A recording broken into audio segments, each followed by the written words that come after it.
This is the Humanist Report with Mike Figueredo. The Humanist Report podcast is funded by viewers like you through Patreon and PayPal.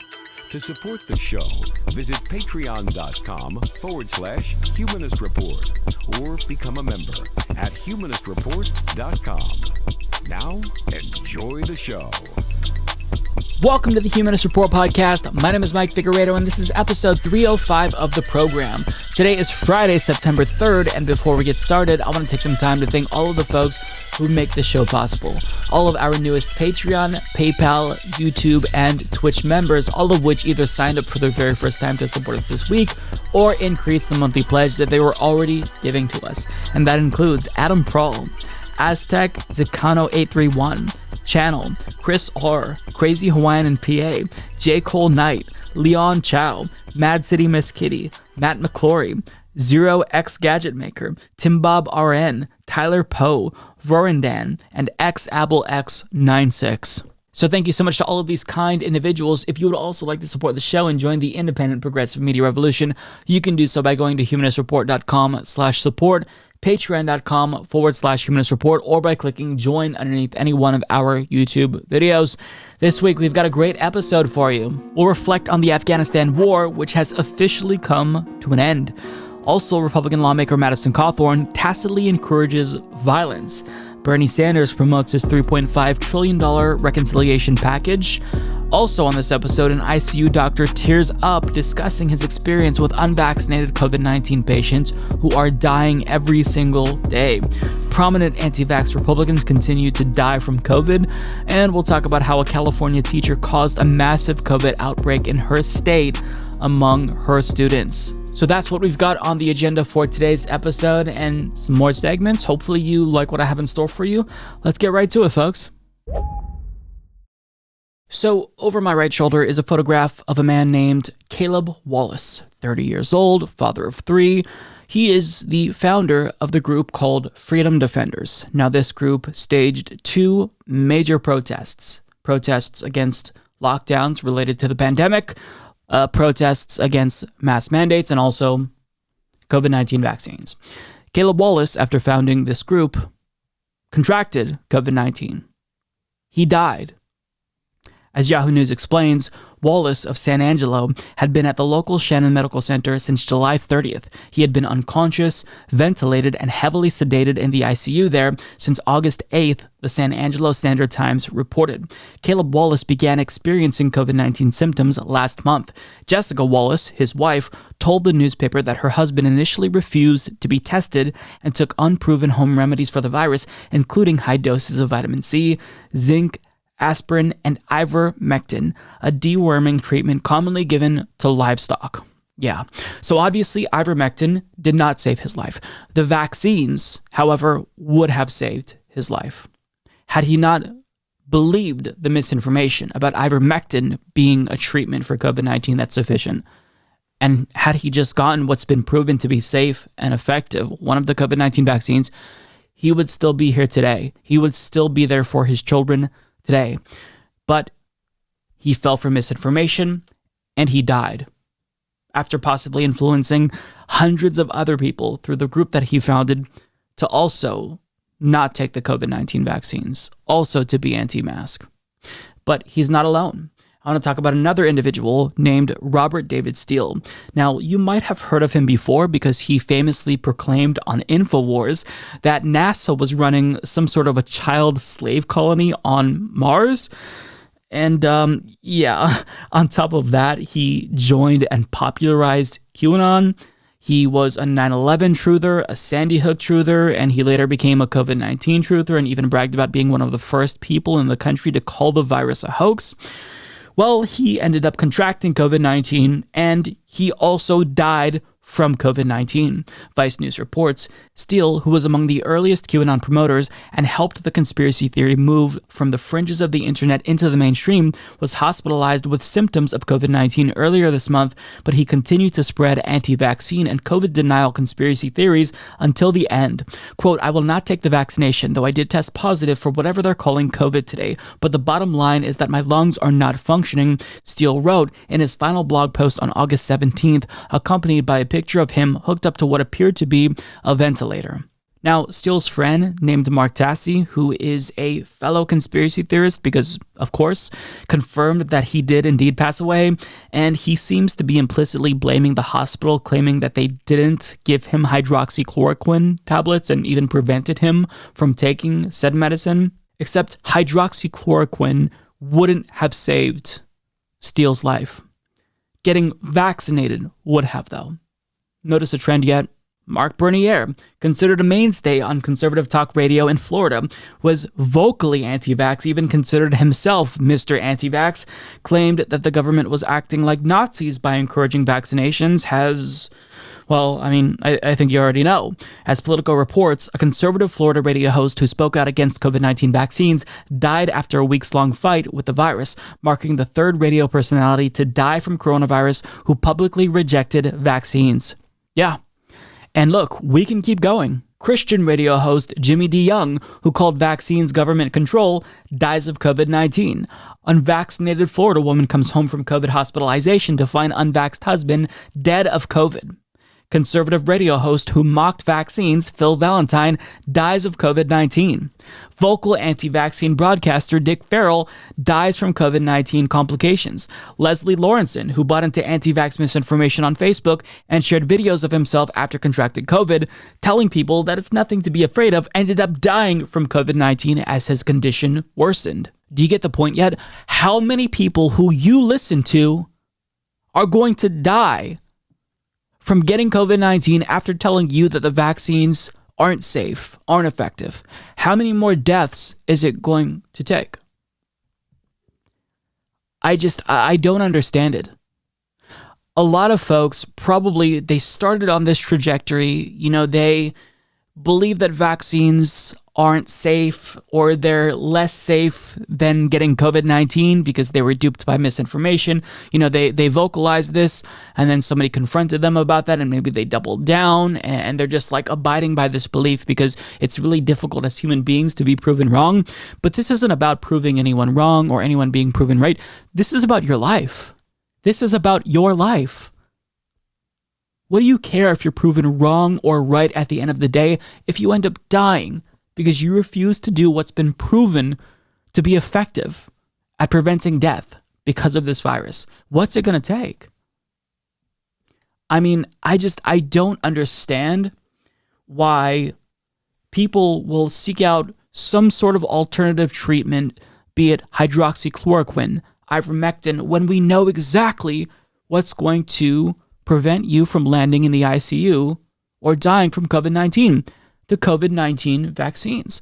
But people they're stubborn, and once they select a belief, they're not going to deviate away from that belief. Part of it is they triggering people, owning the libs by not being vaccinated, by sharing anti-vax misinformation. But this isn't about anyone. This is about you. This is about your health.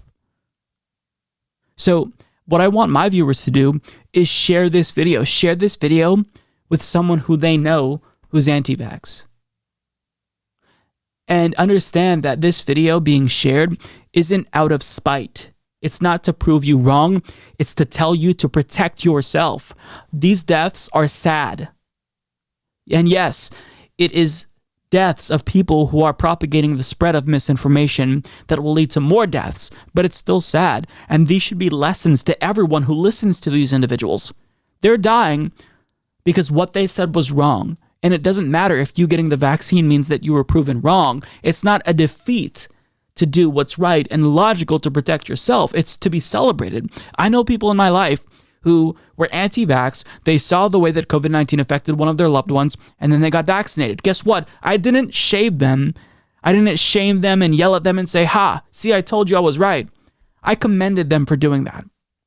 Because changing your mind and becoming right, actually looking at evidence, listening to experts, that's to be commended. It's nothing that you should be ashamed about. We've all been wrong at some point in time. If you're a human being, at some point in your life, you're going to be wrong. And admitting that you're wrong is just a part of life. It's part of the human experience.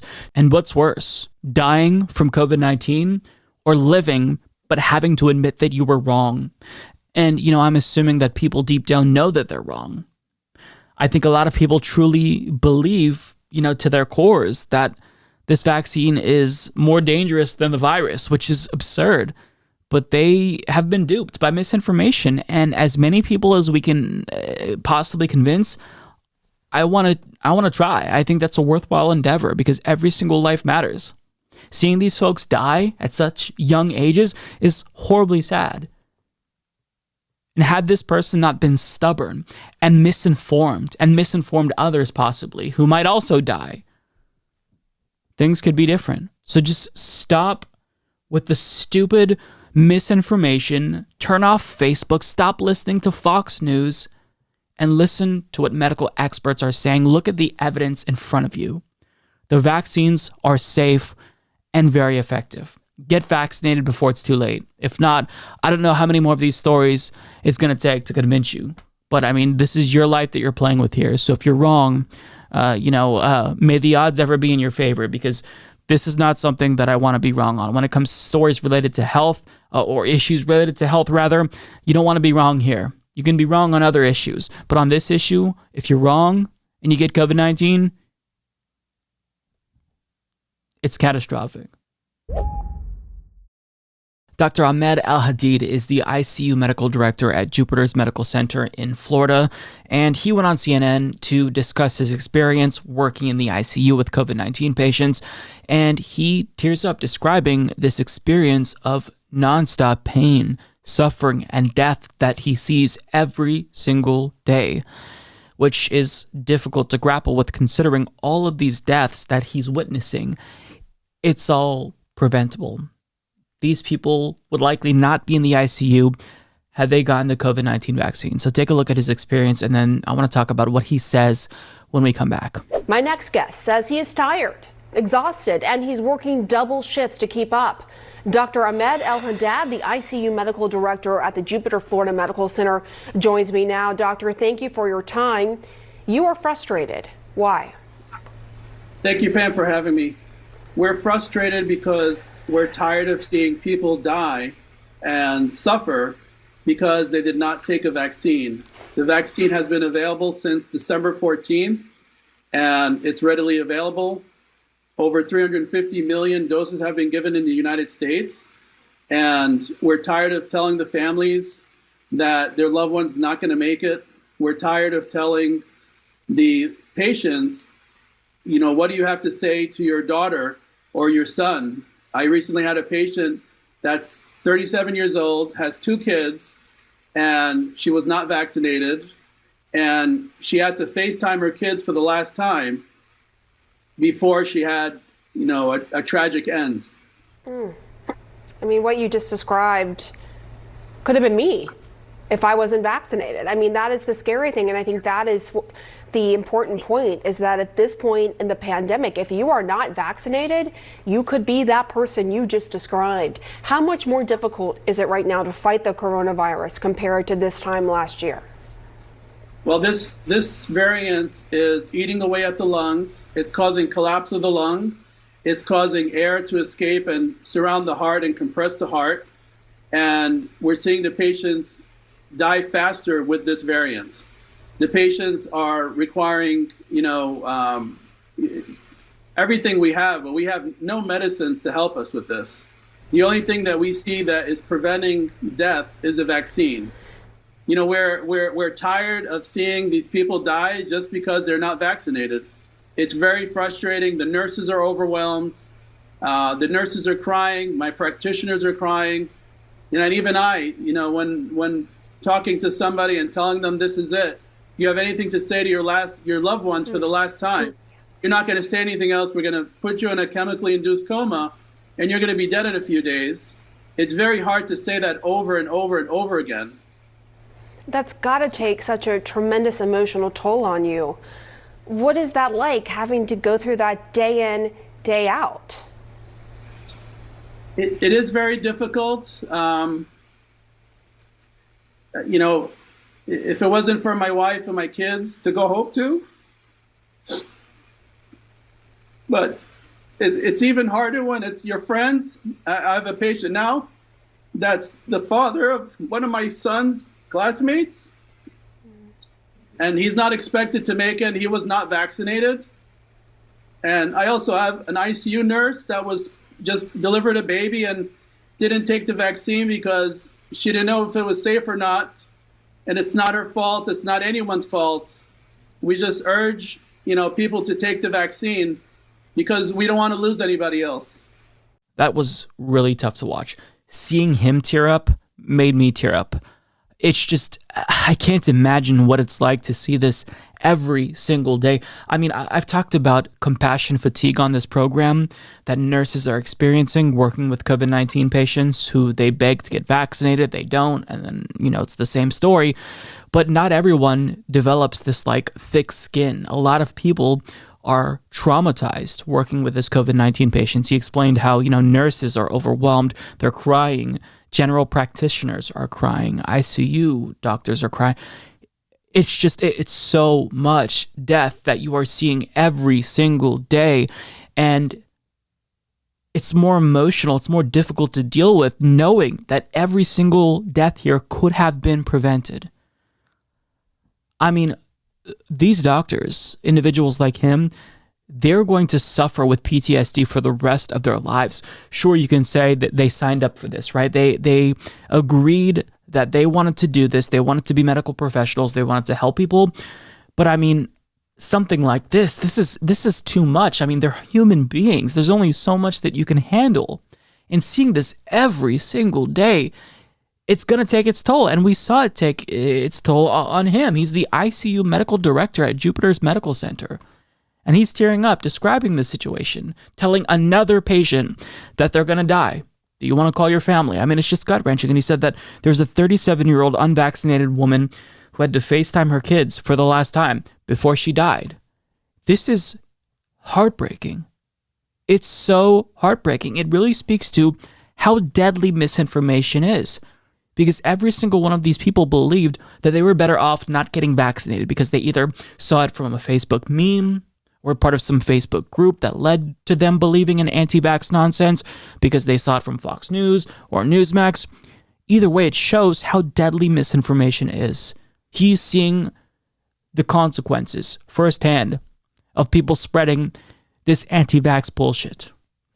He says, we're tired of telling families that their loved one's not going to make it. We're tired of seeing people die and suffer because they do not take the vaccine. I mean, I would imagine that if you're a doctor, the worst thing ever is having to tell a patient's family that they didn't make it, but they're experiencing this every single day, multiple times per day, and it's just so sad.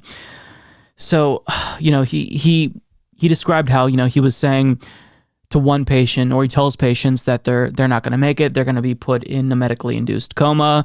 Do they want to call their family and then, let them know they're going to be dead in a couple of days? To do this over and over again, like him describing it once really had this huge effect on me emotionally, but to do this every single day, can you imagine the trauma that these doctors and nurses have to feel, the nightmares that they experience? Even when they get a day off, they probably still can't shake the feeling of dread, knowing that they're going to have to go back into work in a day or so and deal with it all over again. It's like a nightmare that they can't escape. It's so sad. Now, he lays out the differences here between the current wave with the Delta variant and previous COVID-19 waves, like the dark winter that we experienced. And he makes a very powerful pitch as to why people should get vaccinated. This round, we're seeing the younger patients, 30, 40, 50-year-old, and they're suffering, they're hungry for oxygen, and they're dying. Unfortunately, this round, they're dying faster, and we're putting them on a ventilator, and, some are dead within 24 hours, some are lasting a few days, some are lasting a week or so, and we have to go to extreme measures to keep them alive.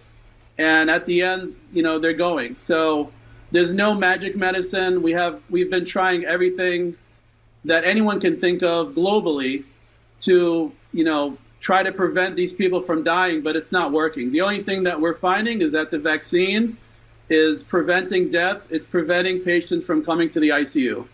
And yet, as we speak right now, there are still so many people in the country who are eligible to get vaccinated who refuse to. What is your message to them? My message is, don't take a chance. There's a simple thing that you can do is just take a vaccine, and it's going to fight this virus. It's going to prevent you from getting into the ICU and dying. If I had told you that, there's a lion in the backyard and get into your house and protect yourself, you're going to take that. You're not going to even look for the lion. You're just going to get in your house and protect yourself. So that virus is that lion. And all you have to do is take a vaccine. It's like a force field. That lion cannot touch you if you have that vaccine. So I really like the analogy that he used about the lion being in your backyard, because if you knew that there was a lion in your backyard, it's not like you'd come up with some alternative solution as to dealing with that. You wouldn't propose building a big cage to capture the lion. There's no time. You just do what's necessary. You go in your house and protect yourself from the lion. But the virus isn't like a lion, which is why it's so difficult, right? People can't see a virus, but they can see a lion, and they can deduce quite easily that that lion is a threat to their lives. So since they can't see a virus, they don't think of it as a threat. But, if we think of the virus as a lion, then the vaccine acts as a sort of force field that protects you, makes it so the lion can't get to you.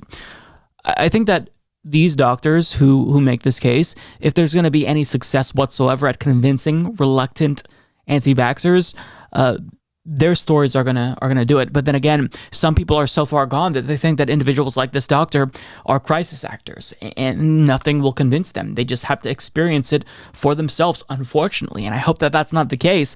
But what do you do? There's only so much that you can do. The vaccines are free. They're widely available. You can walk into a Walgreens and get it. But people are still refusing to do it, and it's leading to this. He says there's no magic medicine. The only thing that we're seeing is that vaccines are preventing deaths, and they're preventing people from going to the ICU. And that's the thing. There isn't an effective way to treat COVID-19 yet. There are things that they're using to treat COVID-19, medications that they're using, but there's no magic bullet. The thing to stop COVID is to prevent it in the first place with the vaccines. And he says this round, we're seeing younger patients in their 30s, 40s, 50-year-olds, and they're suffering, they're hungry for oxygen, and they're dying. And this round, they're dying faster. So, these stories are going to continue to get out. They're difficult to hear. Like, hearing him speak is, I think, probably tough for a lot of people, but I think it's really important. And at this point, I feel like I'm preaching to the choir, because people who are watching this channel already know the necessity of getting vaccinated. But if what you think this doctor says is going to resonate with anyone in your family, in your life, that is, unvaccinated, share this video. Share everything that you can. I've kind of taken it upon myself. Every piece of misinformation that I see on my Facebook, I commit to sharing 3 pieces of good information, accurate information about the vaccines, about the effectiveness of masks. Because if we all try some way, really the solution is to regulate Facebook or just delete it from existence. But realistically speaking, in the short term, the best thing that we can all do is commit to blow out the misinformation spreaders. If you see one of your friends on Facebook posting something about how masks are stupid or bad, post 3 more pieces of pro-mask information to make sure you drown out all of the misinformation. And this isn't like a perfect solution, but misinformation is so rampant currently that people who weren't even previously that political are susceptible to radicalization because they're being bombarded with it so much. So whatever we can do to make a difference, even if it's a small amount, I think is worthwhile, because people are dying and every life matters. Even people who are stubborn and anti-vax, I want them to not die. I want to stop them from dying. And the best way we do that is to convince them to do what's best for their own health and get vaccinated. So I want to take some time to talk about something that happened in May, and it's only a news story now because we're all just finding out about this. But this story is important because it really highlights the importance of having the right policies, mask mandates, social distancing in schools to make sure that we protect children and their parents. But equally important is the necessity of enforcing these policies, because you could have the correct policies, but if they're not actually enforced and nobody follows it, it's not going to make much of a difference.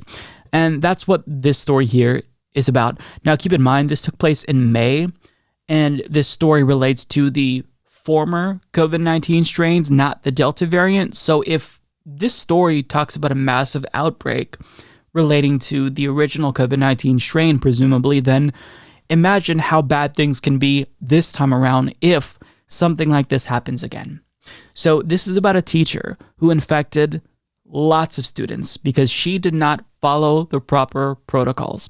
So as Mary Poppenfuss of HuffPost writes, a single unvaccinated teacher at a Northern California school triggered a COVID-19 outbreak in May that infected 26 others, including a total of 18 students, the Centers for Disease Control and Prevention reported on Friday. News of the startling rapid spread in the school and to students' families emerged as administrators grappled with vaccine and mask regulations for another school year in the face of Republican governors blocking mask mandates. At least 90,000 students across the nation have already been quarantined at the start of this school year after contracting COVID-19 or being potentially exposed to the coronavirus. Children accounted for more than 1 in 5 new cases last week, according to the American Academy of Pediatrics. The recent case examined by the CDC involves a Marin County school with 205 students from kindergarten through 8th grade. Although teachers and students at the school were required to wear masks and maintain social distancing indoors, the unidentified teacher who caused the infections had removed her mask on occasion to read aloud in her class, the CDC noted. Student desks were placed 6 feet apart, windows were left open, and all classrooms had high-efficiency air filters, the study noted.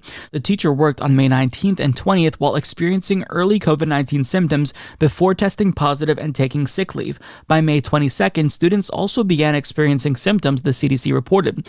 Of the teacher's 24 students, 12 tested positive.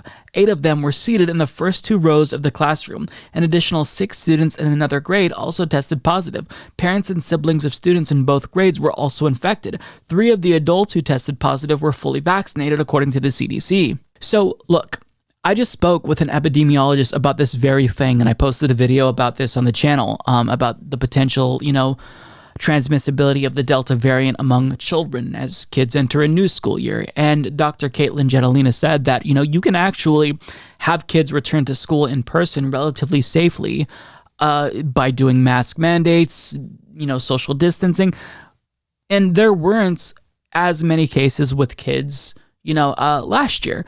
But things like this explain how it can be a disaster if you have one teacher not follow the proper protocols. She took off her mask to read aloud to the students. You don't have to take off your mask to read aloud. We can still hear you. The students can still hear you.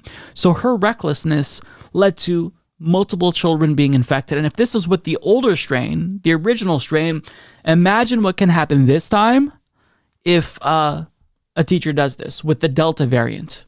How many more people will get infected? Now, what this also speaks to is the importance of educating children about the dangers of COVID-19. I'm not saying that we teach children to be overly fearful and we teach them to become hypochondriacs. That's not what I'm advocating for, but children need to know about the dangers of COVID-19 so that way if they see behavior that's improper, they know to report that to someone, tell their parents about it. If their teacher is taking off their mask and reading to them, let someone know, right? Because this is a very contagious, deadly virus. So they have to know what to look for. Kids are smart enough if you just explain it to them. And I see all these really weird posts on Facebook, this concern trolling using kids as a political tool to explain how we shouldn't have mask mandates because it's child abuse. People who say that don't take them seriously. Do not take them seriously. It doesn't have to be this scary thing oh, we're going to put a mask on you kids.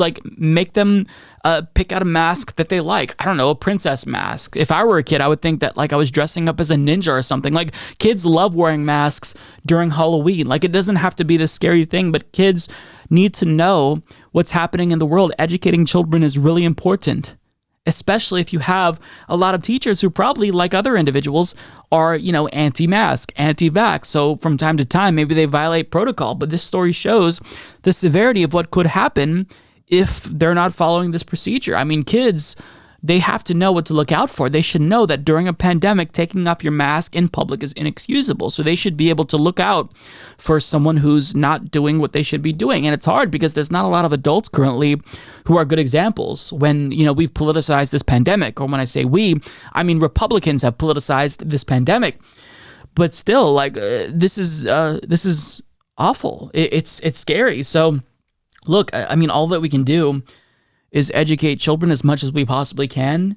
But, you know, sending them back to school, if we're not enforcing these mask mandates that are in place, then they're going to be useless. They only work if people actually abide by these rules.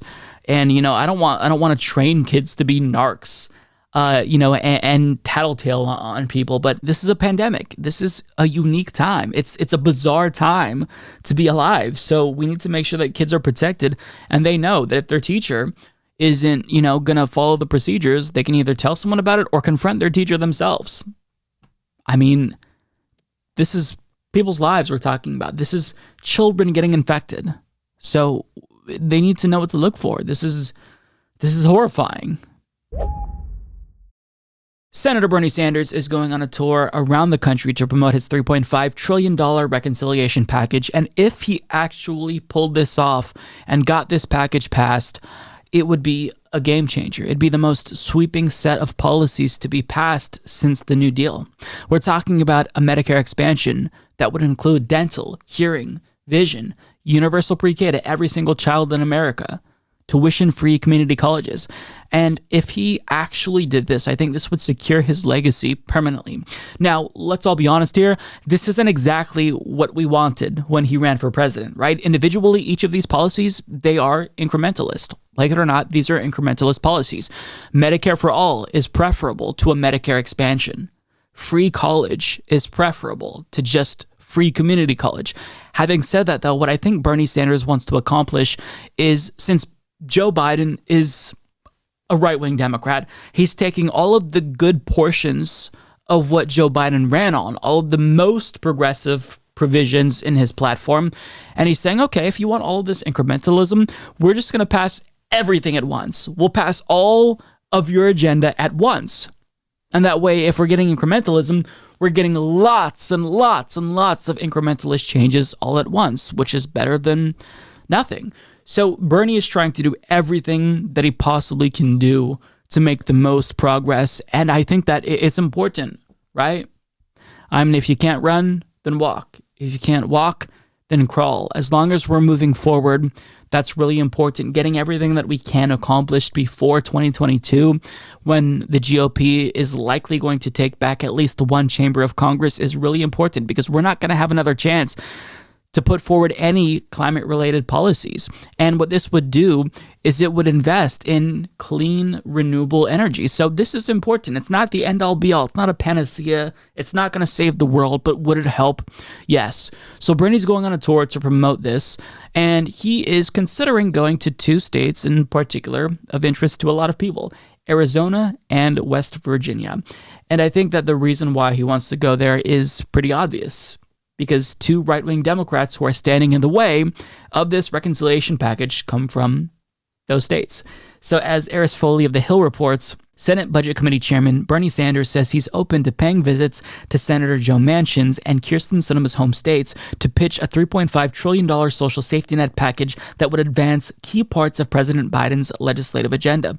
Sanders made the remarks in an interview with Politico published Thursday as he ramps up travel to promote the massive spending bill, which Democrats hope to pass without Republican support using a process called budget reconciliation. But Democrats will need every Democratic senator on board to pass the bill, and they faced difficulties achieving unity among members on spending, including the $3.5 trillion price tag for the reconciliation package that both Manchin and Sinema have taken issue with. By contrast, Sanders has remained steadfast on that dollar amount, calling the number, which is just over half as much as he initially proposed, non-negotiable in the new interview. Democrats have a very slim majority in the House. We have no majority in the Senate. That's it. It is 50-50, Sanders told the outlet. Trust me, there are a lot of differences in the Senate among the Democrats, but at the end of the day, every Democrat understands that it is terribly important that we support the president's agenda, and most of these ideas came from the White House, he added. And he's saying that because I think that he knows among these moderate Democrats,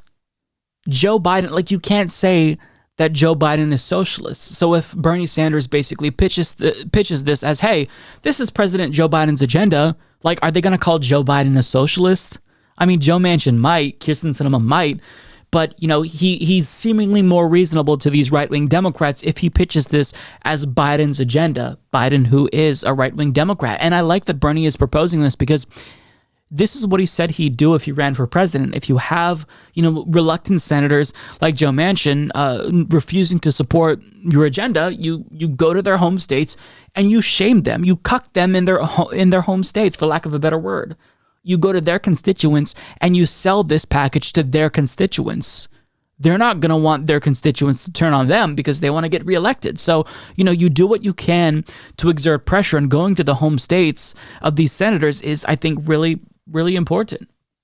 Now, Bernie Sanders, whether or not this has a chance of passing, he is incredibly optimistic. I'm not that optimistic, but seeing him be hopeful kind of makes me feel a little bit more assured. But still, my cynicism, I think, overall is going to win.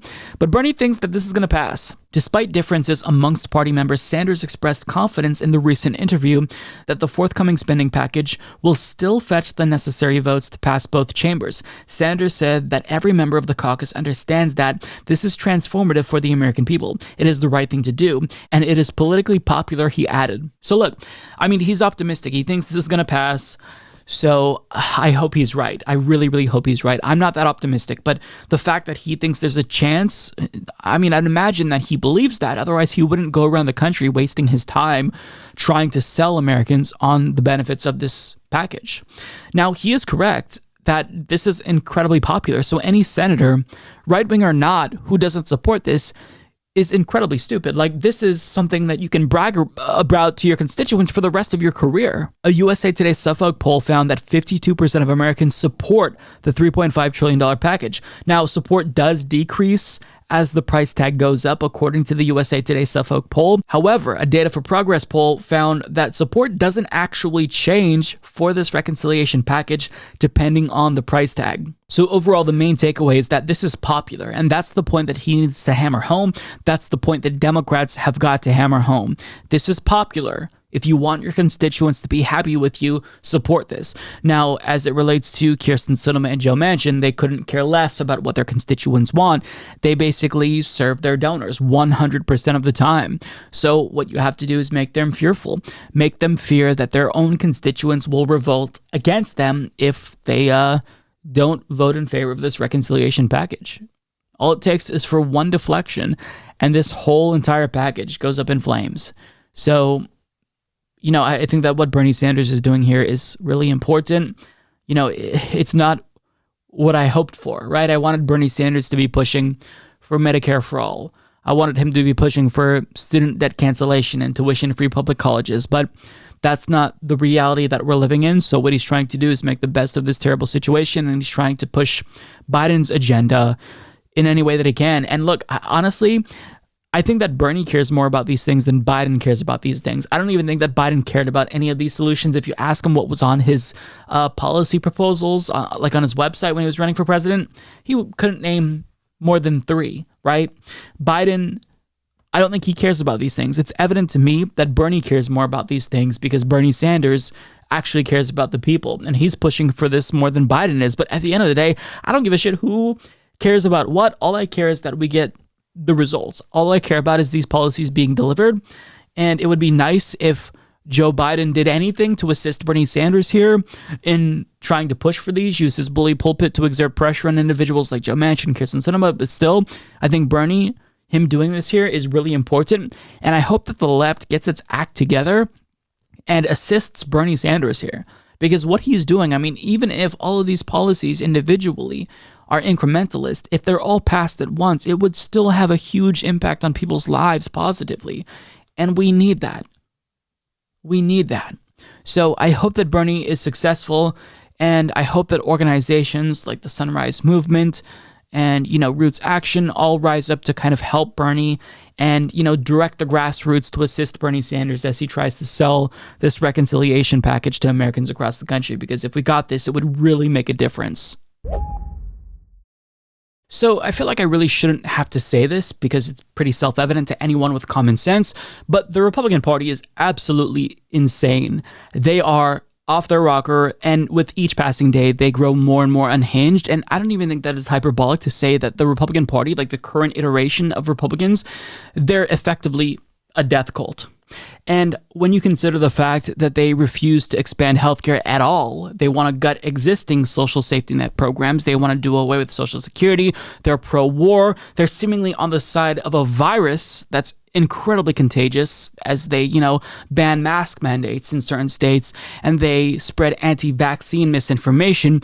They're effectively a death cult. And it's not like there's any silver lining. It's not like, future generations are going to be any better because, you could point to some good signs that the Republican Party in the future won't be as extreme because they support, pot legalization. Socially, they're becoming less and less conservative as the years go on. But is there really any hope when you consider the fact that the youngest member of Congress in the Republican Party, Madison Cawthorn, is more extreme than perhaps some of his colleagues? This is an individual who openly fantasized about a new American Civil War. Literally. And that's what we're talking about here today. And he's not fantasizing about an American Civil War. He's not fantasizing about picking up a gun and killing fellow Americans in his private diary. He's broadcasting his implicit intent to do violence to lots of people in public. So this party continues to become more and more extreme. We had a President Donald Trump. So how far out are we until we get a President Marjorie Greene or someone even worse? How far away are we from Republicans who are literally shitting themselves in public, frothing at the mouth? Who knows? But I know that this version of the Republican Party with individuals like Madison Cawthorn, I don't want to see what a more extreme version of the GOP looks like. They're more extreme than most mainstream political parties who are electorally viable throughout the world. Parties like this are usually fringe parties in Europe. That's changing, but still, the fact that they're this extreme is insane, and it's not going to change anytime soon. As Raw Story's Matthew Chapman explains, on Monday, CNN fact-checker Daniel Dale flagged a speech Representative Madison Cawthorn gave to a group of Republicans in Macon County, North Carolina, in an event on Sunday in which she not only continued to push former President Donald Trump's big lie that the 2020 presidential election was stolen, but suggested conservatives may need to resort to violence to prevent such elections from happening again. Quote, if our election systems continue to be rigged, continue to be stolen, then it's going to lead to one place, and that's bloodshed, said Cawthorn. Quote, there's nothing I would dread doing more than having to pick up arms against a fellow American, and the way that we can have recourse against that is if we all passionately demand that we have election security in all 50 states. In response to Dale's fact check, a spokesperson for Madison Cawthorn quickly tried to walk back the congressman's suggestion of civil war. Quote, Cawthorn is clearly advocating for violence not to occur over election integrity questions. He fears others would erroneously choose that route and strongly states that election integrity issues should be resolved peacefully and never through violence. Cawthorn also provoked controversy at the Macomb County event by suggesting the jailed participants in the January 6th Capitol attack are political hostages and that he is actively working on a plan to bring Trump supporters back to the Capitol. So this is how extreme they are. They implicitly advocate for violence and then they gaslight you. Pretend like they never said that. Why would you think that he's advocating for violence?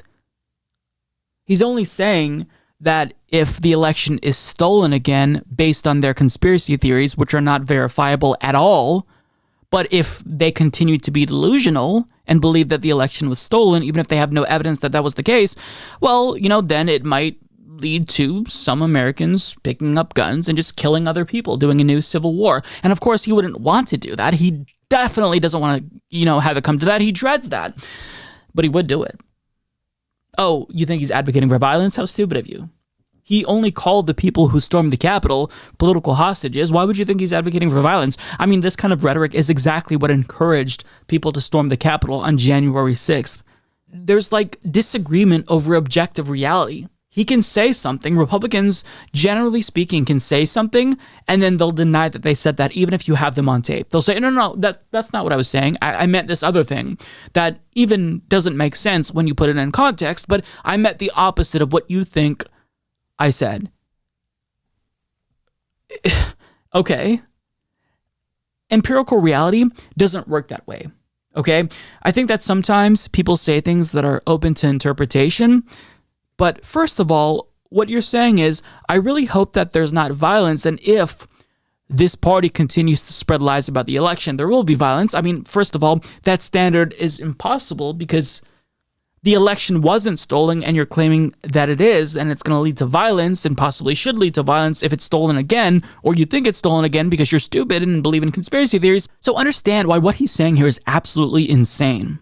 So if he chooses to propagate the conspiracy theory that another election is stolen, he's saying, well, man, that would be terrible because it could lead to violence. Okay, well, stop believing conspiracy theories. Stop spreading misinformation. You're a member of Congress, but yet you're spreading verifiably untrue things. You have no evidence that the election was stolen. Anything that you have cited as a reason as to why we should question the results of the 2020 election has been disproven 1,000,000 times over. And yet you're saying, well, if people believe that this election is stolen again because we told them that it was stolen, then they're going to be violent. Okay, well, if you don't want violence, wouldn't you stop spreading misinformation that leads to people being violent? Isn't this like a tacit admission that your side is pretty violent? And if you speak glowingly of the Capitol rioters, isn't that kind of like a wink and a nod to these people? Oh, I'm not promoting violence, wink, wink, tee-hee. It's just, this is unsustainable. Under these conditions created by the Republican Party, democracy is not long for this world. And that's not to say that the Democratic Party is good. There are many instances of Democrats being incredibly authoritarian and undemocratic. In Buffalo, for example, a socialist defeated the incumbent Democrat, and he's basically accusing her of being a radical socialist using the same Trumpian rhetoric that Trump used against the Squad. And they're considering abolishing the position of mayor to stop her from winning. He's running this write-in campaign, Byron Brown, against India Walton. So there are instances where Democrats do things that are deeply, deeply undemocratic. Their behavior during Democratic Party primaries, where they talk about using superdelegates to subvert the will of the majority of their base. That's also incredibly dangerous. But there is the Democratic Party's undemocratic rhetoric, and then there's the Republican Party's undemocratic rhetoric. Both are bad. One of them is going to lead to the collapse of our entire fucking system if it doesn't stop, if their extremism isn't reined in even a little bit. So, I mean, everyone who is a functioning adult should see that the Republican Party is a threat. They're a threat to democracy in the United States. They're a violent threat. And they're also a threat to the world, hence why I think that we should call them what they are, a death cult. I mean, climate change is going to wipe out millions of people potentially, and there's Republicans that are still denying the existence of anthropogenic climate change. So under these circumstances, I mean, they're not leaving us with many options. We can't try to reason with these people who are becoming increasingly unreasonable. So we have to try to explain to people that this party is not your friend. They are the enemy of people. They are extreme. They are insane. And the quicker more people realize how extreme the modern GOP is, when we put their extremism in context and compare them with other right-wing parties around the world, they see that this party is fucking insane and delusional, literally. But it's not going to change anytime soon, and every indication that we've gotten suggests that they're only going to continue to get more extreme, more delusional, and that's horrifying. I'm here to announce the completion of our withdrawal from Afghanistan and the end of the military mission to evacuate American citizens, third country nationals, and vulnerable Afghans. The last C-17 lifted off from Hamid Karzai International Airport on August 30th, this afternoon, at 3:29 p.m. East Coast time, and the last manned aircraft is now clearing the airspace above Afghanistan. We will soon release a photo of the last C-17 departing Afghanistan with Major General Chris Donahue and the U.S. Ambassador to Afghanistan, Ross Wilson, aboard. While the military evacuation is complete, the diplomatic mission to ensure additional U.S. citizens and eligible Afghans who want to leave continues. And I know that you have heard, and I know that you're going to hear more about that from the State Department shortly. Tonight's withdrawal signifies both the end of the military component of the evacuation, but also the end of the nearly 20-year mission that began in Afghanistan shortly after September 11th, 2001. It's a mission that brought Osama bin Laden to a just end, along with many of his al-Qaeda co-conspirators. And it was not a cheap mission. The cost was 2,461 U.S. service members and civilians killed, and more than 20,000 who were injured. Sadly, that includes 13 U.S. service members who were killed last week by an ISIS-K suicide bomber. We honor their sacrifice today as we remember their heroic accomplishments. That was head of United States Central Command, General Kenneth McKenzie, confirming that America's longest war, the war in Afghanistan, has now officially come to an end. It's hard to believe that this is the case because this war has been going on for most of my life, but it's officially over. Now, he gave us some statistics about the war, general information about how long it lasted, how many American lives were lost, but there was one really glaring omission. As John Keeley of Common Dreams explains, critics of the war noted that McKenzie, though he referenced the 2,461 U.S. soldiers, contractors, and civilians killed during 2 decades of war in the country, failed to mention in his remarks the human cost to the Afghan civilian population during that time. According to the Costs of War project at Brown University, more than 70,000 Afghan civilians have been killed since the U.S. invasion in 2001. On Sunday, 10 civilians, all from one extended family and including children, were reportedly killed by a U.S. airstrike in Kabul. So needless to say, our presence there from start to finish has been a disaster. The way we entered was a disaster. The way that we left was a disaster. And we leave with a parting gift of blowing up civilians and multiple children.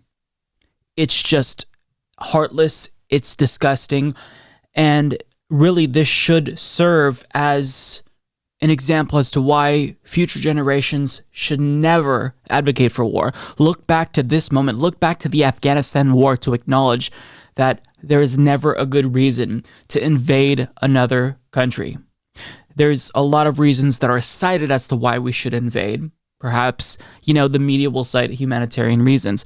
But understand, we always make matters worse. And we didn't just occupy Afghanistan for almost 2 decades. We raided them of their mineral resources. Just the entire situation is incredibly disgusting. And the fact that we're leaving is good. But still, the media was screaming up until the very last second, trying to pressure Joe Biden to extend it. And the fact that he left, in spite of all of this pressure, is honestly really surprising to me. And I think that Trita Parsi put it best. It is a sad reality that it takes more courage in Washington to end a war than to start one. But that is precisely why Joe Biden deserves credit for going through with ending the U.S. military involvement in Afghanistan. And he's exactly right. With all of this pressure from the mainstream media who brought on neoconservative after neoconservative, warmonger after warmonger, individuals from the Bush administration who helped get us into this mess in the first place, after hearing all of them, I thought there's no way that Biden is going to be able to remain, strong in spite of all this pressure. But thankfully, he proved me wrong, and he does absolutely deserve credit because what Parsi's saying here is correct. It is a sad reality that ending a war is more difficult than starting a new one. You have the media constantly antagonizing towards more invasions. I mean, how many times throughout the course of the last year have you heard antagonism towards Venezuela, Iran? They want more wars. There's a plethora of reasons for that, right? These mainstream news pundits, they came from these neoconservative administrations. They have defense contractors advertising on CNN, MSNBC, Fox News. And some of it is just stupidity. But overall, ending a war is more controversial and requires more courage than starting a war. That is really a sad state of affairs. It's a sad reality, but it is exactly what you can expect in a late-stage capitalist society where we commodify everything and even war becomes a money-making venture. Now, to all of the warmongers and neocons and mainstream media pressuring Biden to remain longer and longer and, push back the deadline, there's one interview that I want to show from a U.S. Marine who served in Afghanistan, and what he says here is it's spot on. All these people are playing the blame game right now over what's happening right now because they want to distract us from the fact that we spent 20 years, $2.3 trillion, and 2,500 U.S. service member lives over there for absolutely nothing. Like the same people right now who are saying, one more day, one more month, one more dollar are the same people who said that for 20 years. And what we saw last week, that what that means is one more Marine. It means one more Marine over and over again. It reminds me of the saddest day of my entire life, which was standing on the flight line in Helmand, Afghanistan, in the middle of the night, watching the fallen body of one of the members of my battalion loaded onto a transport plane to go home. These people are trying to keep us focused on what's happening right now because they have been telling the American people that it was worthwhile to spend $2.3 trillion over there for absolutely nothing, while they've been refusing to spend that much building up our own country here at home. And we can't let them win. We have to fight back against that narrative because it's wrong, and it's just part of the systematic institutional dishonesty that has us in this position right now. He's absolutely correct here. We spent $2.3 trillion on death and destruction, and the media still thinks we should be there longer. To accomplish what? To do what? It's frustrating that this is what we have to deal with. So I give Joe Biden credit for actually holding strong and withdrawing, and I feel really bad to all of the lives that we ruined as a result of our invasion. And I just hope that this serves as a lesson for future generations and even the present generation that our presence in another country is not going to be beneficial. We need to leave these countries alone. If we believe that there's a humanitarian violation, the answer shouldn't instinctively be, well, let's go ahead and invade. The answer should be international organizations get involved. The UN get involved, whatever, but not us. Because we're not looking out for anyone in these countries. We're looking out for the pockets of these defense contractors. So it's disgusting. I'm glad that the war is over, but I'm sad that, with this war's end will come more wars in the future, because very clearly, the media hasn't learned their lesson. And if the media hasn't learned their lesson, then the U.S. citizens, unfortunately, won't have the right takeaways as well. Now, thankfully, it seems like support for the withdrawal, even if it's decreased, is mostly still surprisingly high. But still, this goes to show you how powerful the media is at trying to manufacture consent. If they all scream something loud enough and all in unison, it really makes a difference. And so, yeah, the war's over, and my thoughts on this are a little bit jumbled, but overall, I feel relief, and I feel just depression and sadness for all of the lives that we ruined up until the very last second. Droning children. It's morally reprehensible, but I don't think anyone will really truly be able to grapple with the scale of the destruction that our country caused being there for 2 decades. Okay, so I want to take a little bit of a trip down memory lane. So I'm curious, how many people watching this video right now remember Carrie Prejean? Anything? Name ring a bell? So I didn't remember this name as well until I saw this clip. I think this is going to help jog your memory. Vermont recently became the 4th state to legalize same-sex marriage. Do you think every state should follow suit? Why or why not? A marriage should be between a man and a woman. No offense to anybody out there, but that's how I was raised, and that's how I think that it should be between a man and a woman. Thank you. Thank you very much. So you remember now, right? So after she gave that answer, it went viral. She kind of had her 15 minutes of fame. She went on CNN. She was interviewed by Fox News. She appeared on Larry King Live.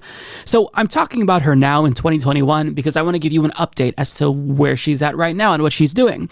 Well, to no one's surprise, she morphed into a Karen. What kind of a Karen, you might be wondering? Well, she is now an anti-mask Karen who showed up to her children's school to threaten them for imposing mask mandates ahead of the new school year. Take a look. My name is Carrie Muller. You see my shirt, it says Mama, and I'm a mama bear, and I know there's a lot of mama bears here tonight, and no one's going to mess with our cubs. That's right. Just so you know. I'm a resident of Encinitas, born and raised San Diegan, and tonight I'm simply here to tell you to unmask our children. We're done begging. In fact, we're done asking for permission. That's right. We are going to be unmasking our children today. That's right. The pandemic is over. The parents are done. We're done asking you, public servants, for permission. We are done. You can all wear your masks. In fact, you can wear 2 masks and 3 masks. You can wear gloves. You can have plexiglass. You can do whatever you need to do to keep you safe. But we, the parents, believe we have a choice for our children. And I don't know who you think you are, that you think that you have more of a say than us, the parents, and our doctors. I don't know who any of you think you are. I really don't. That's right. It ends today. That's right. We are declaring our freedom tonight. We do not consent to the lies, fear-mongering, and abuse. You all know it's abuse. That's right. This is tyrannical leadership, poor leadership. None of you are willing to stand up for our children. This is why we are all here tonight, because we're fed up. We're done asking permission. We're done playing games. The pandemic is over. We are done, Andre. We're done. That's right. See the chairs that you're sitting in? We own those chairs. See these lights? We pay for the lights, not you. And I want to let you know, Emily, you're up in 2022. Greg, you're up in 2022. Marla, you're up in 2022. And Jody, you're up in 2024. I know that myself, I would love to run for school board. And I know many, many mothers who are really not school board and replace all of you. So I'm going to promise you tonight that I will campaign against you. I will fundraise against you, and I will make sure that none of you ever serve in a public space ever again. That's right. The time is... Quote, the pandemic is over. Is that how it works? Okay, let me try it. I'm rich. Don't see money falling from the sky. That's not the way that things work. Facts don't care about your feelings. The pandemic in many regions of the country is worse than it's ever been. You don't get to just say it's over and then make that be fact. The pandemic is going on. And the reason why school boards are mandating masks is to protect your children. But you're too stupid to realize that. I see that nothing has changed, Gary. She also claims that mask mandates are tyrannical, and she claims that they're abuse. So if you make children wear masks, that's a form of child abuse. Okay, we'll wait until she finds out about something that's incredibly scandalous, Halloween. I'm sure that she definitely doesn't celebrate Halloween or let her kids wear masks because, according to her, masks are child abuse. Are your kids that stupid, Carrie, to where if you make them put on a mask during a global pandemic, they would be so confused, like would their little heads explode? I don't see the problem here. Do you want other kids to expose your children to germs? I don't understand why you're being so petulant here. It's a fucking pandemic that is not over, and putting on masks is good for your children. They are not abuse. If you talk to your children, I'm sure that they'd understand. And you don't have to make it this dreadful thing. Make it fun.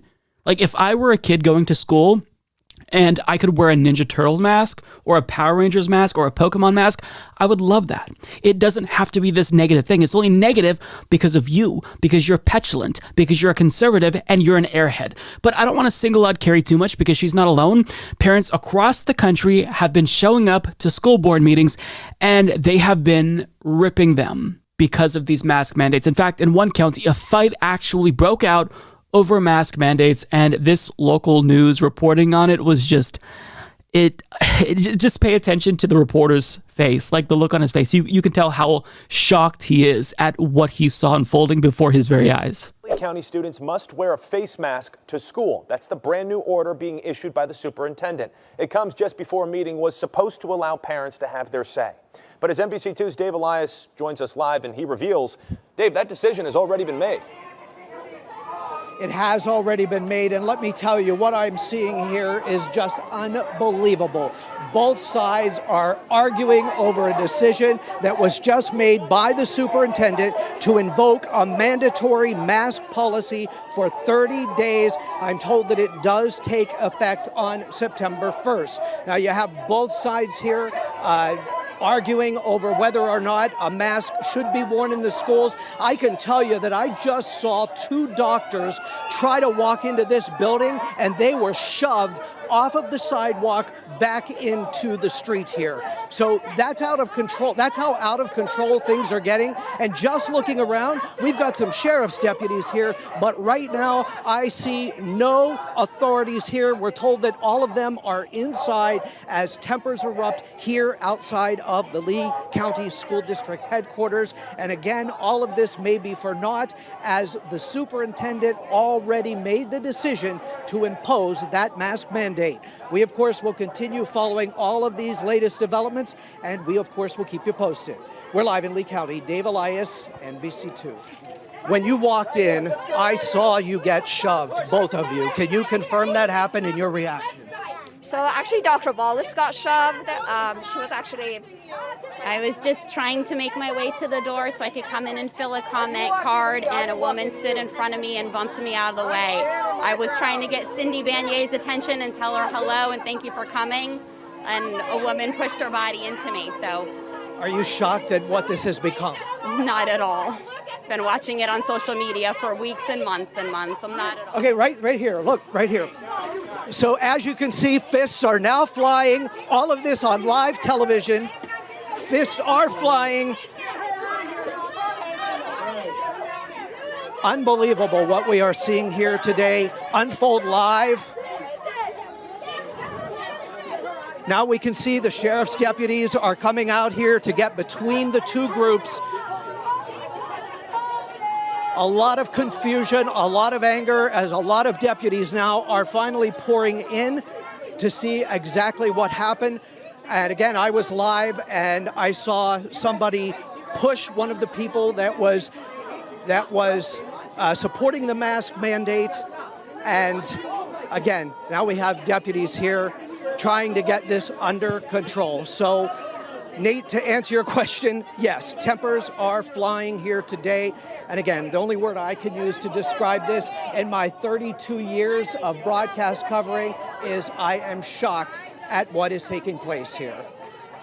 I love how all throughout the report, the lady in the Jesus shirt was like seen fighting and assaulting everyone. Like, it's too perfect. And what really was just like what speaks to the sadness of the state of affairs is he asked the doctor who was assaulted by these anti-mask parents, are you shocked at what this has become? Her answer, not at all. She's not shocked. Doctors aren't shocked. Nurses aren't shocked. To see the meltdown by adults, to see these temper tantrums, this is just to be expected in the United States of America. But there's another county that I want to show you where this man showed up to a meeting and he decided to epically own the school board by calling their masks face diapers. And he also threatened implicitly to do violence. That's my father-in-law right there speaking on behalf of his grandkids. You with that diaper on your face, if he farted right now, could you smell it? That's how stupid this is. We're all playing games here with people's lives, and I'm sick of it. I represent all these hardworking guys that couldn't be here today to take off work to put up with this BS that you guys are putting down. And there's hell coming. There's hell coming, and I'm not doing it to threaten anybody. But there's a lot of good guys out there ready to do bad things soon. Watch what's coming. These mandates are against the Nuremberg codes. The first one states voluntary informed consent. Are you a Nazi? What is it? They sent my dad off to Vietnam and fight for the country, but you're going to tell him to wear a mask?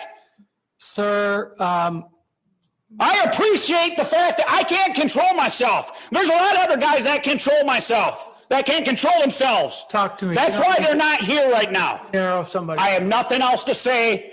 Do what's right. There's a lot of bad things coming. I mean, this is the stupidity that we are seeing again and again and again. And by the time this video is uploaded to YouTube, there'll be 5 more videos of anti-mask parents showing up to school board meetings and screaming at people. This is the America that we live in now. the dumbest timeline imaginable. And he says these mandates are against the Nuremberg codes.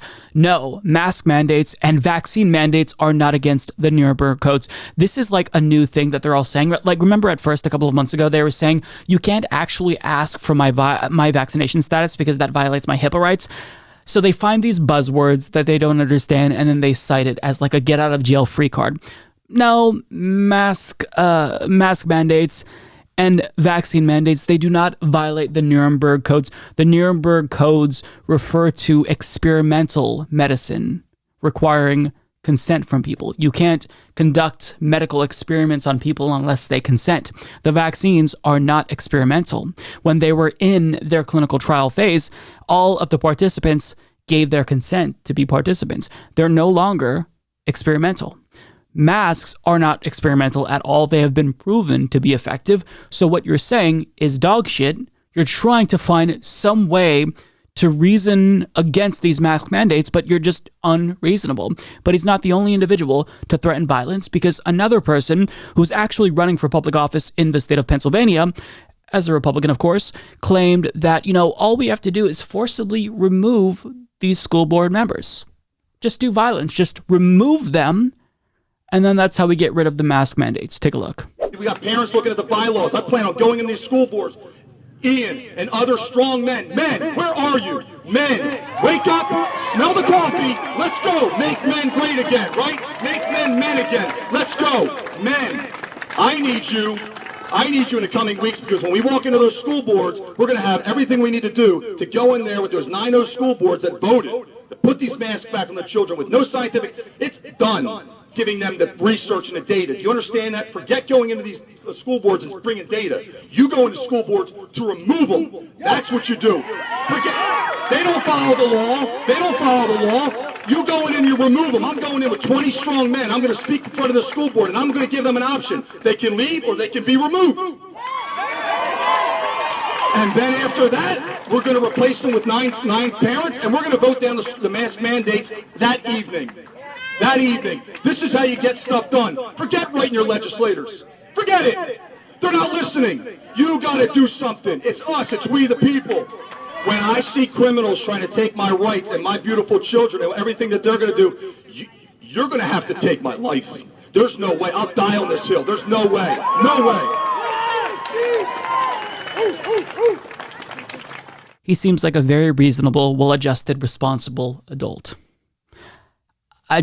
These people are making me lose whatever hope I had left in humanity. It's that easy. You just institute democracy by forcibly removing those people violently and imposing your will on everyone else by having people who agree with you vote after you forcibly removed the other people. I mean, it's ridiculous. And he claims, ironically so, that, he's done giving them research and the data because they're just not listening to reason. Except you're the one not listening to reason. The research and the data is on our side. It's on the side of the people who support mask mandates, not on your side. What do you have? Some InfoWars article? Some Facebook meme? You have nothing. And that's why you're getting frustrated, because you have no fucking argument. You're growing more petulant, and parents like you are having to resort to temper tantrums because this is about feelings. It's not about facts. It's about you wanting to pretend as if the pandemic is over when it's not, when these mask mandates are literally instituted to protect your children and protect you. Stop them from bringing home a virus from one of their friends and spreading it to you and your parents so they, don't infect their grandparents. But they don't care. And like the videos that I've shown you, I just want to stress that this is just a small fraction of what's been happening. Because across the country, this has been a non-stop phenomenon. How prevalent these incidents are cannot be overstated. As Tess Owens of Vice News reports, From coast to coast, grown American adults have been exhibiting bizarre behavior at school board meetings, including throwing full-blown tantrums, threatening violence, and even getting arrested. These often absurd displays are coupled with the unrelenting tragedy of the COVID-19 pandemic, which is running rampant in states with low vaccination rates, posing a grave threat to the country's ability to get the virus under control before even deadlier variants show up. Earlier this week, a dad walked his 10th grade daughter to Fort Lauderdale High School, where she was turned away 4 consecutive days for failing to comply with the mask policy. As he was filming the interaction on his phone, a masked high schooler said, "I've had enough for 4 days," according to NBC, and tried to grab his phone. He then grabbed the girl's arm, twisted it behind her back, and pushed her against a gate. School resource officers and a security guard pulled him off her. He's since been charged with child abuse. Broward County was also the site of a chaotic and unruly school board meeting this week, as the polarizing issue of mask mandates has transformed the usually dull setting of school board meetings into a magnet for conspiracy theorists and culture warriors. Parents flocked to the meeting to protest the school district's proposed COVID-19 testing protocols. There, they spouted disinformation about a chemical used to sterilize most medical devices, including nasal swabs. At a school board meeting in Palm Beach, Florida, this week, a man repeatedly refused to sit down in a special room reserved for unmasked individuals and was ultimately arrested. At a school board meeting in San Antonio, where local officials have also adopted a mask mandate in defiance of state law, 2 police officers had to physically carry an unmasked woman out of the room while she was still seated. A school board meeting in Douglas County, Colorado, also went completely off the rails amid debate over their recent adoption of a mask mandate for school kids. Parents accused the board members of being the mask Gestapo, reported Denver's KUSA Kyle Clark. Other parents said they'd moved to Douglas County specifically to escape the mask policy in Denver. Another speaker who previously ran for school board claimed there was a sniper on the roof because the board members feared the parent voice. And late last week, Louisiana's state school board meeting in Baton Rouge descended into chaos when it was hijacked by a rabble of nearly 200 angry parents, plus a conservative evangelical preacher who were there to protest the statewide mask mandates for schools. This is happening everywhere, all across the country. And if you want to see the insanity firsthand, all you have to do is show up to one of these school board meetings. What are we doing? You have parents blasting school board members for doing something that protects their children. But what are they doing in return? They claim that they're harming children. No, contrary to your deluded beliefs, they're doing this to protect your children and to protect other children. But yet you view this as tyranny and an abuse of freedom because you're stupid and you're a petulant child. So these tantrums are probably going to die down as school gets back in session. But, this behavior from parents has led to many school board members across the country resigning because they can't take it. I mean, could you put up with this level of abuse? Like, you do something that's logical to protect children, and then this is the response. You have parents showing up to these meetings, yelling at you, screaming at you, antagonizing you, threatening violence against you. I mean, if I were in the position of any of these school board members, I would tell them to get fucked and walk off. Because and I'd be telling the parents that, to be clear, because this is just abusive. It's disgusting. Like, what they're doing, they believe that they're defending freedom, but in actuality, they're the ones who are being tyrannical. They're the ones who are advocating for the spread of a virus during a pandemic. They're the bad guys, but they think they're the good guys. It's just truly morally reprehensible, but totally predictable in 2021 America, where so many people have been deluded by conspiracy theories to the point where they don't even exist in reality anymore. They're living in their own fucking worlds, and I'm sick of it. They can try to pretend as if the pandemic is over. They can try to, fight these mask mandates, but if you want to live in civilized society, we don't have to buy into your delusions. Masks work, masks are effective, and we're doing it to protect all the other children, not just your kid. So shut the fuck up, stop throwing a tantrum, and maybe set a good example for your child. So Donald Trump sat down for an interview with an OAN reporter, and I use the word reporter very charitably here. Really, this is a propagandist at OAN. But he asked Donald Trump a question that is just absurd.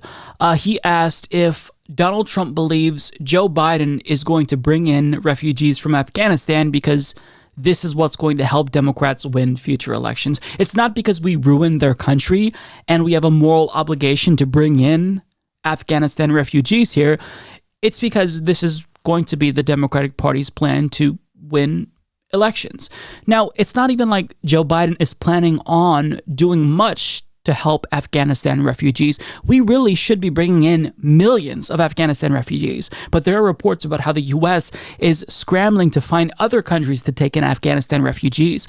So on its face, this is an absurd thing to even consider. Nonetheless, Trump kind of shoots it down, but he has different conspiracy theories that he's going to introduce into the conversation, and he's going to contradict himself multiple times, further signaling that he is indeed declining mentally, as he accuses Joe Biden of declining mentally, which is true to an extent. But Trump is very clearly not well mentally, and the prospect of him running for president in 2024 truly terrifies me. But nonetheless, let's take a look and see what he has to say. Why do you think, and this is another thing, just talking like about the Middle East, why would the Biden administration want to allow, by the end of this year, by most figures I've looked up, it's going to be 1.5, 2 million Millions illegals of people, yeah, Millions. 2 million by the end of the year.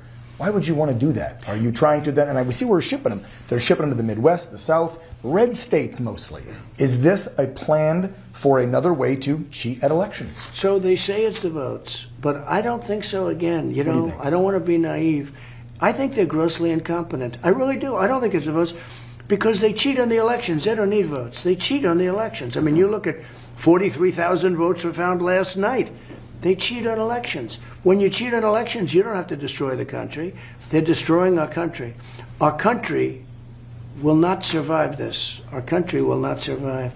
And look at where they're coming from. They're coming from Yemen. They're coming from the Middle East. They're coming from all countries that are very sick countries, very sick, very mean, nasty. They're coming from all countries that have problems. They're not going to be helpful to us, these people. And a lot of them are criminals. Right. They're emptying their jails. If you look at Guatemala, Honduras, El Salvador, and others, they're emptying their jails into our country. Can you believe it? So that was absurd. Before I talk about Donald Trump's response here, I just want to get to that question that the reporter asked. You know, is this plan to bring in refugees just another way that Democrats are going to cheat? Like, what an idiotic question. That's absurd on its face. If Democrats are already cheating, like if you genuinely believe that, why would they need to do anything to further enhance their cheating? If they're rigging it, wouldn't they just like change the numbers or do what they do, make up ballots? Why would they need to bring in refugees from Afghanistan to cheat further? It doesn't make sense. And I think that Trump, he's deep enough in this conspiracy theory to point that out. But I just want you to like appreciate how absurd it is that you have this seemingly serious news reporter asking such a bizarre question. I mean, truth and words have no meaning in 2021 America. You could just make things up, say things that are absurd, and lots of people, millions of people will believe you. That's the reality that we live in, where reality is actually questionable and objective truth is up for debate. It's all subjective. There's no empirical reality. It's all up to someone's interpretation. It's really sad. But Trump contradicted himself multiple times. So he says, you know, they cheat in elections. They don't need votes. So he kind of disputed that fact. But then towards the end of that clip, he then walked back his refutation of the claim that Democrats are bringing refugees from Afghanistan here by saying, well, look at where they're coming from. They're coming from Yemen. They're coming from the Middle East. Wait. Are they coming here to cheat? Because you just said that if they're already cheating, they don't need to do that. So I don't like fully understand the claim that he was making. And to be honest, I don't believe that he did as well. But do you believe or do you not believe that they're importing votes here? Because this has been long maintained by Republicans that Democrats are bringing in people to vote. Right? They're importing people from Latin America. They're importing people from around the globe to vote, further broaden their base. So what do you believe? He also says, when you cheat on elections, you don't have to destroy the country. And then immediately after that, he says, they're destroying our country. Our country will not survive this. Wait, when you cheat on elections, you don't have to destroy the country. Destroy the country by bringing in people here. But then he says they are destroying the country. And then he says they are bringing people here. And he says our country will not survive this, will not survive the cheating or the bringing people here. It's incoherent. Like what he's saying, meaningless. It means nothing. What I can extrapolate from that is that he believes in conspiracy theories and that he's delusional. That's the takeaway. And if you're wondering whether or not he had a change of heart about the big lie that he was spreading, no, he still believes that the election was stolen. Take a look. I got 75 million votes, more than any sitting president's ever gotten. He didn't get 81 million votes. There's no way he got 81. There's no way that he got 81 million votes because I don't like Joe Biden, so there's no way that that many people like Joe Biden as well. Also, the media, they're really mean to me, and, a lot of people hate me unnecessarily and arbitrarily so. But yet I'm also super popular and everyone loves me and I've got the most votes, of any sitting president, except Biden did get more votes than me, but we're not going to mention that. It's a lie. It's just like this man is dumb. There's no other way to put it. You just have to be frank. He's a dumb fuck. Trump's actually a dumbass. He probably has eaten paint chips for his entire life, including, a portion of his adult life. He's just truly stupid. So, of course, this is the type of person who says things that resonate with people, because we have a lot of Americans who also think in this irrational, delusional, conspiratorial way. So he doesn't necessarily have to make sense so long as he says enough words to where people can take those words and attribute meaning to his words, right? So that's why being clear and concise doesn't really make a difference for Donald Trump, because the incoherent nature of his speaking is what I think is alluring. It's what makes him enduring, because, he says when you cheat in elections, you don't have to destroy the country. They're destroying our country. To normal people with brain cells that work, that sounds like a contradiction. But to his base, they think, oh, well, that makes perfect sense because it means, and then they fill in the blank with their own meaning. It's why Make America Great Again resonated with so many people, because it's vague, right? What does it mean? I don't know. When do we want to go back to when America was great? When was it last great? What's the time period? He doesn't say. He leaves that up to interpretation. And I don't necessarily think it's because Donald Trump is some marketing genius. I think that, dumb minds think alike. And he's stupid, so people understand him because he's on their level. And, I don't mean to be overly crass and put down people. We all have our flaws. Nobody's perfect. But after seeing the anti-mask, anti-vax rhetoric throughout the pandemic, the conspiratorial thinking of Americans, I don't have much hope for American society. I think that if people like Donald Trump continue to be influential, then, the country will further circle the drain. And what's really frustrating to me is it's not even about Donald Trump. If he doesn't run in 2024, Republicans, their base is going to pick the next biggest deluded person, either Ron DeSantis or Marjorie Greene. So it's really frustrating. What we need is someone in the Republican Party to somehow bring this base back to reality. But if they go against the grain, if they try to swim against the current, they're going to get, they're going to get blown out. So we're in this unwinnable situation where hyperpolarization will continue. And it's because, it's not just about policy disagreements anymore. It's about these conspiracy theories that are not verifiable, but they're continuing to drive a wedge between Americans and hurt democracy overall. And to see things like this, to see Donald Trump continue to spread these lies, it is absolutely hurtful to democracy, and we have to call it out as much as we want to move on from Donald Trump, because what he's saying here is dangerous. When Donald Trump was spreading his big lie about the 2020 election, Tucker Carlson was one of the few individuals who actually dared to push back against that narrative and ask for a little bit more evidence, and he received a lot of backlash for doing that. However, fast forward to today, and he's not going to make that mistake again. He knows what his viewers want to hear, and he's going to tell them exactly what they want to hear. He's going to give them the conspiracy theories that they are thirsty for. So when it comes to the California recall election of Gavin Newsom, Tucker Carlson just made things up about the election. Take a look. Well, in 15 days, the long-suffering residents of the state of California will have a chance to hold someone accountable, their governor, Gavin Newsom, who has so mismanaged the state they can't keep the lights on, crime is skyrocketing, wildfires are so bad right now at Tahoe, people can't go outside. And in 15 days, voters in California will be able to recall him. Is it just voters in California? In California, non-citizens can vote. So can people who don't live in California vote? Seems kind of racist to prevent them from voting just because you don't live there. We can't answer those questions. We're not election officials. What we can say is in 15 days, democracy has a chance to work.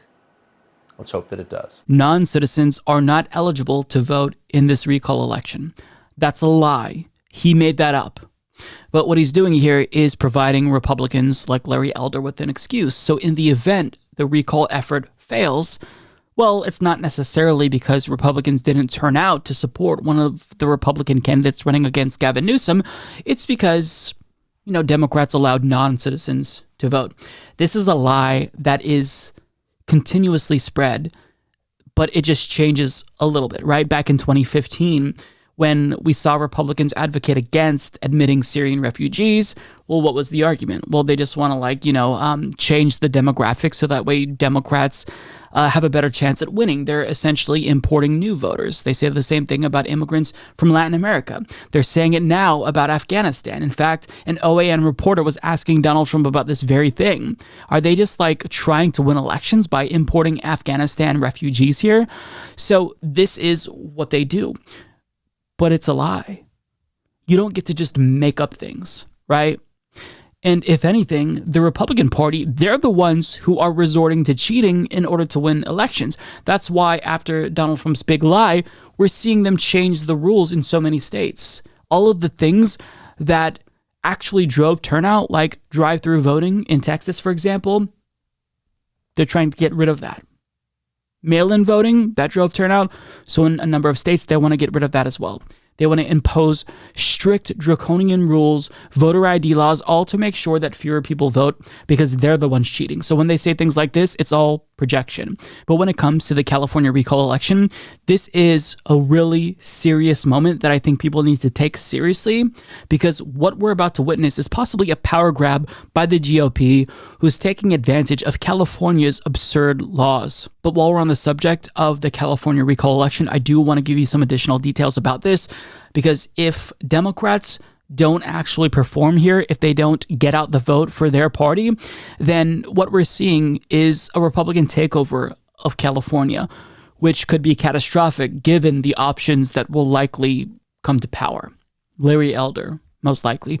But Jake Johnson of Common Dreams gives us some additional details and adds the effort to recall Newsom advanced in June after proponents gathered enough signatures, more than 1.7 million, to trigger the election. Early voting began this month, and Californians who opt to participate will face two ballot questions, one asking whether Newsom should be recalled and another asking who should replace him. According to 538, recent polling on the first question is very close, with 50.6% of Californians saying they want to keep Newsom in office and 46.3% saying they want him removed. If more than 50% vote yes on the first question, the challenger with the most votes will become California's next governor. It's going to be a very tight race, Representative Ro Khanna told The Hill last month. I think people realize this is not a slam dunk. Larry Elder, a longtime right-wing radio host who recently said the ideal minimum wage is $0 an hour, has emerged as the Republican frontrunner to succeed Newsom. Democrats, for their part, have launched what's been described as the largest voter mobilization effort in state history to keep Newsom in office. But as the Los Angeles Times reported, Newsom and the state Democratic Party successfully deterred any prominent Democratic politician from running in the election. That means if voters recall the Democratic governor from office next month, the newspaper observed, his replacement is likely to come from a group of top Republican candidates, almost all of whom have publicly supported former President Donald Trump. Now, the extent to which the Democratic Party of California's voter mobilization effort will be successful, we'll have to wait and see, but they've already messed up the messaging plan by being so cartoonishly corrupt. So the way that it works is if a majority of Californians vote yes on the recall, then the person, as this article was explaining, who has the most votes will automatically become the governor. That means that a Republican only needs a plurality, not a majority, to become governor. So think of how absurd that is. You just need a simple majority to get rid of the current governor, but a plurality will suffice for the new governor if the recall is successful. That doesn't even make sense. But Democrats botched this entire thing by telling everyone to vote no on the recall and don't select an alternative in the event Gavin Newsom is recalled, because the establishment, the Democratic Party establishment in California, they don't want to roll the dice and have somebody replace Gavin Newsom who's not part of the establishment. So they'd rather risk handing the state to a Republican than actually trying to work with some other Democrat who is obviously a better alternative to one of these fucking lunatics like Larry Elder. And Larry Elder, for those of you who don't know, this is an individual that months before he announced his campaign said, yeah, I wouldn't want to run for governor because I don't have the temperament. Like, this is something he literally said about himself, and now he might become the governor. But don't take my word for it. Take his word for it. Most recently, somebody that you know quite well has approached me. And I said, I subscribe to the Walter Cronkite philosophy. I'd love to serve. I hate to have to run. I just don't believe I have the stomach, the temperament, the personality, the drive, the willingness to deal with these doofi in Sacramento for the next several years of my life. Have I exhausted all of my excuses yet? Anyway, thank you very much for that. It's very flattering, but no, I'm not gonna run. I would miss being on the radio as well. So, I mean, there's not much that he can do as governor or some other right-wing lunatic can do as governor if they get elected, given that the legislature in California is still held by Democrats, but he can still do a lot of damage as governor. He can still get rid of mask mandates. He could try to pull a DeSantis in California. And this is all horrifying. During a pandemic, even if Gavin Newsom is terrible, he's still preferable to one of these Looney Tunes who probably think that the pandemic is a hoax. Like, I'm not sure where Larry Elder stands, but I'm sure he's anti-mask. I'm sure he's anti-vax, because basically that's the default position of Republicans. So this effort is, it's, if Gavin Newsom survives this, I think it'll be a miracle, basically. And I hate Gavin Newsom, but if I lived in California, I'm definitely voting no on the recall. Because even if he's terrible, I think the way to replace him is to wait until there's a Democratic primary in the state to get rid of him that way, not risk having some right-wing lunatic coming to power. But if it is the case that Gavin Newsom does survive this recall effort, it won't be because California is importing immigrants or allowing non-citizens to vote, as Tucker Carlson is claiming. It'll be because that voter mobilization effort paid off, and because Californian voters rejected these right-wing lunatics. But who knows what's going to happen? I hope that he survives this recall effort, even if I'm not a fan of him. But, we'll have to wait and see. But these lies about the elections in the country, across the country, spread by people like Tucker Carlson, is deeply harmful. And if there's no accountability for these lies about the elections that take place in this country, democracy is not long for this world. And I'm not being hyperbolic about that. So somebody needs to hold Tucker Carlson accountable in a meaningful way at Fox News. Otherwise, they're literally choosing ratings and clicks over democracy, which is gross. But I mean, in a late-stage capitalist society, democracy is doomed to fail at some point in time. So maybe we're going to watch that moment now in the coming years, if lies about elections continue with Republicans. But this is just like a microcosm of a bigger issue with conspiracy theories in the Republican Party. Reuters journalist Jan Wolf shared a couple of clips from a documentary aired in Australia, from ABC News Australia actually, of an Australian journalist confronting Janine Pirro for the lies that she spread about the 2020 election. And her reaction to this confrontation here is very telling, because as you're going to see, she has nothing to say about the lies that she spread. Take a look. Thank you again. From Australia, I just wanted to ask you, do you still think that Dominion and Smartmatic stole the election from President Trump? I'm much easier. Would you mind taking a picture? What's the answer? Fox Security quickly appeared with their own questions. If you are who you say you are, why are you not being cooperative? You're with the press, right? We're a press agency, so we're being cooperative. Why you can't be cooperative? I don't have to tell you what I'm doing or who I am, because I'm standing here in a public place and I'm filming, and you don't own the building. You don't own the right to the image of the building. Perhaps it was this moment that finally put paid to my request to interview the current Fox CEO, Lachlan Murdoch. I mean, she just stood there like a deer in headlights, had nothing to say. I don't know about you, but if I really believed strongly about something, I would be able to easily defend that belief. But Judge Jeanine Pirro, she knows that the election was not stolen. Judge Jeanine Pirro is a propagandist. She saw that all of the eyeballs were migrating away from Fox News and going to OAN, to Newsmax. Because a lot of Fox News hosts, they weren't propagating the big lie as much as these smaller networks were. I mean, it's not like everyone at Fox News was pushing back against this narrative, but they weren't all in lockstep, as they usually are. But Judge Jeanine Pirro, she knew that if she deviated from the narrative that her viewers wanted her to push, she would lose viewers. She would lose ratings, and she was chasing ratings. That's why she spread this conspiracy theory. But she doesn't actually believe it. She knows, she's smart enough to know that the election was not stolen. As dumb as she acts, she's smart enough to acknowledge that basic fact. And the damage that people like her caused to our democracy is irreparable. Now, the full documentary is pretty long. It's called Fox and the Big Lie, Trump Returns to Campaign Trail Amid Stolen Election Lawsuits, and I'll link to it down below. But before you check that out, I do want to show one more clip to you. This one featuring Sidney Powell with the same Australian reporter who confronted her about very basic facts about the claims that she made, and as you're going to see, she refused to answer any questions and ended up abruptly ending the interview. Take a look.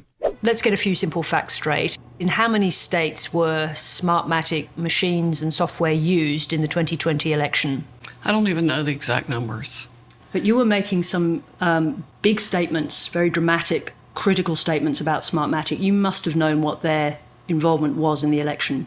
Oh, you'd have to go look at our complaint with respect to the 4 states that we filed legal complaints in to get the details of that. A Google search would have shown you that Smartmatic was operating in one single county in California. Oh, I'm saying I think their involvement's probably a lot bigger than that. What research or fact-checking did you do at the time to find out what Smartmatic's actual involvement in the election was? Do you work for Smartmatic? You've made an allegation against Smartmatic that they stole a presidential election. I think it's incumbent on both of us to know what Smartmatic's involvement was. It seems like a pretty foundational fact. I mean, I'm confused right now about why you're here. Because you made a series of very strong allegations against Smartmatic and against Dominion, containing many errors of fact. Do you accept the fact now that the company that you accused of stealing a national election only operated in one county, in LA, in California? One county, one state? No, I'm not prepared to accept that fact. I think Smartmatic's involvement was far more significant than that.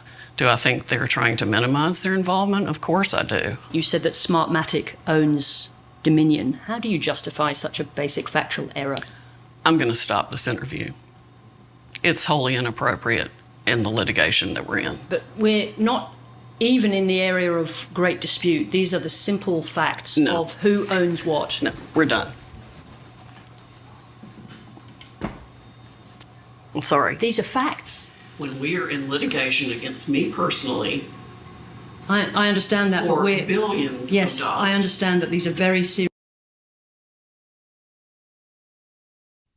Now, let me remind you that Sidney Powell's lawyers, in defense of her after she was hit with the defamation lawsuit, claimed that no reasonable person would take the claims that she made about the election being stolen seriously. And that's true, but unfortunately, it seems like we don't have that many reasonable people here in the United States because millions of Americans believe the lies that people like her spread. And I know people might wonder, Mike, why are we talking about the 2020 election in 2021? Why are we talking about Donald Trump? Because this is important. Donald Trump might still run for president again in the future. And this lie, it's still believed by millions of Americans. At least half of the Republican Party believes this lie. So the people who propagated this lie, this conspiracy theory, they haven't been held accountable. And if there's zero accountability for harmful lies about democracy, then guess what? That incentivizes this behavior again, to where any future election that doesn't go the way that Republicans want it to go, what are they going to do? They're going to claim that it was stolen. Because if there's no consequences for these lies that are dangerous, then why not do it again? You didn't do anything wrong. It was stolen from you. It was robbed. And democracy can't survive under these circumstances. I mean, think about this. It took centuries for the United States government to socially get everyone to accept democracy. Like, it's embedded culturally. We all believe in democracy. Even authoritarian Republicans who are anti-mask, they show up to these school board meetings and the first thing they scream is freedom, right? We all supposedly believe in democracy because we were conditioned to believe in democracy. But in the span of less than a year, Donald Trump and a couple of ghouls like Jeanine Pirro, Sidney Powell, and other actors, they undid all of that, delegitimized our entire electoral process. And they got people to believe this big lie that is going to kill democracy if people don't come back to reality. Now, that's not to say that you can't criticize our democracy. I think that our democracy needs to be more democratic. I think we have to abolish the Electoral College. We need proportional representation. We need multi-parties, a multi-party system. There's a lot that I would do to further enhance democracy, but democratization is an ongoing project, right? It's not like you become a democracy and that's it, you're finished. No, it's an ongoing process, and each generation is supposed to add to the process, further enfranchise more people, expand rights to people. But in this generation, we've taken great strides backwards to get people to believe not only that democracy no longer works in the United States, but that authoritarianism, maybe a coup, might be preferable.